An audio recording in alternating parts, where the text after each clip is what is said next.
Yo, Apple TV Plus got another one. I just got done checking out the first two episodes of The Studio. This is starring Seth Rogen. He plays Matt Remick. He is now like the new head of the studio, the Continental. And this series is all about Hollywood.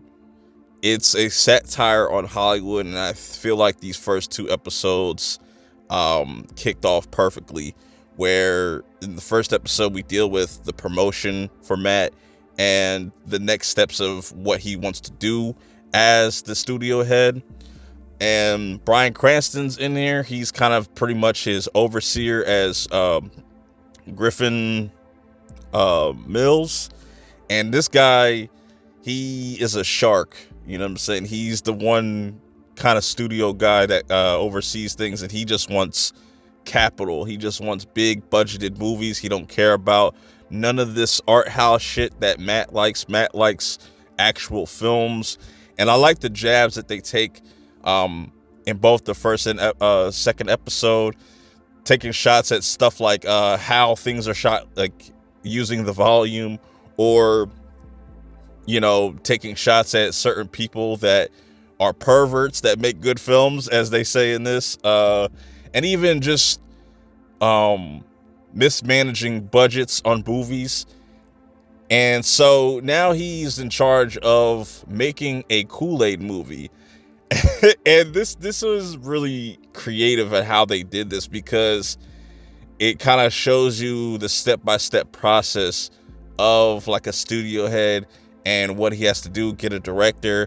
So they're trying to look for a director, and they stumble upon Martin Scorsese. He pops on this. There's a lot of different cameos and big stars, big names in this that pop up just in the first two episodes. But once he has this meeting with Scorsese wants to make a Jonestown movie, pretty much about Jim Jones. And Matt takes the opportunity to try to shoehorn his idea for Kool-Aid and just make Scorsese make this Kool-Aid movie, but it'll be a Jim Jones movie.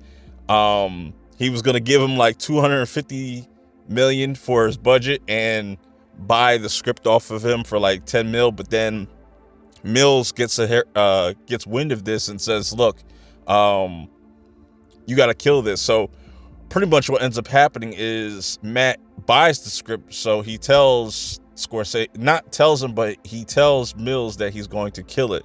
They'll own the script, but they'll never make it, which I'm pretty sure that happens a lot in Hollywood. They'll just kind of stockpile scripts and stuff like that, but just never make a movie. And it just kind of goes to show you that there are definitely people in Hollywood that just only care about known IPs. They even make mention to Barbie. They think just because Barbie was successful, they can make a Kool-Aid movie. And they were going to get Steve Buscemi to star in this Jonestown movie, which is fucking hilarious. And I just like all the different kind of references in the first episode, just kind of showing the process of getting a movie made and all the kind of stress that kind of goes alongside that. It's a very fast-paced, moving kind of industry.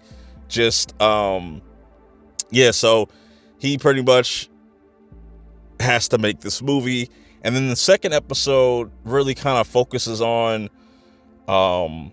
another film aspect, or another thing that goes on with movies, or one-ers or one-shots. That was really cool. And just seeing how studio heads just being on set can be stressful. And Matt doesn't realize this because he's just kind of geeking out, just being a fan of the director and a fan of just one-ers and stuff like that. I really, really enjoyed these first two episodes. I think the humor really works. It's very witty.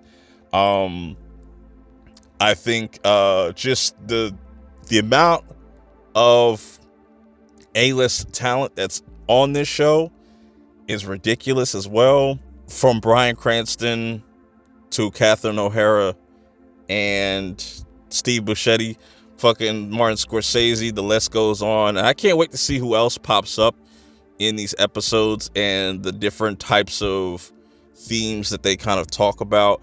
Because I really like the commentary and the social commentary and stuff like that throughout this, and just the satire, just them making fun of current day Hollywood. And I think people are going to really enjoy it. And it's just really on point. I also really like how this series is shot, where you get a lot of long takes and a lot of meta within those takes.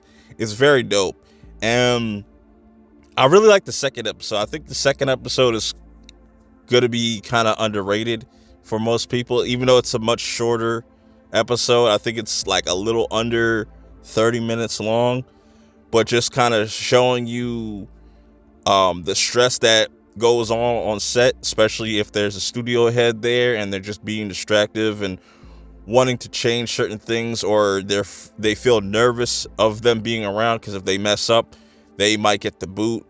And I'm curious to see where Matt's character is going to go from here. Is he going to just stick to making these big budget movies, or is he going to kind of step up and do his own thing and course correct for the studio? Because he is a type of person that makes a lot of wishful promises, and I don't think that they're going to I don't think he's going to be able to capitalize on that. Like, even getting Patty back on board, promising her this whole package deal and stuff like that, burning bridges with directors like Martin Scorsese, and just, it's going to be really interesting. I'm really fascinated with where this could go. I really like these first two episodes.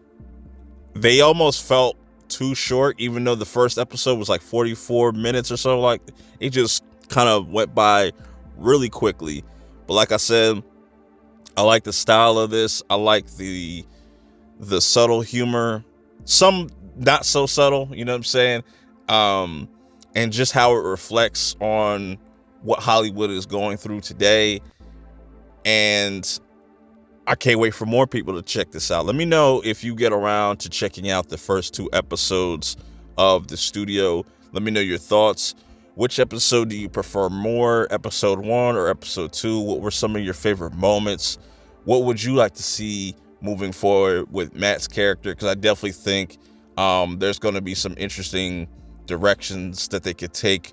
But that's just my quick thoughts on the first two episodes. I will see y'all in the next one. Make sure you hit that like button, subscribe, follow me if you're new.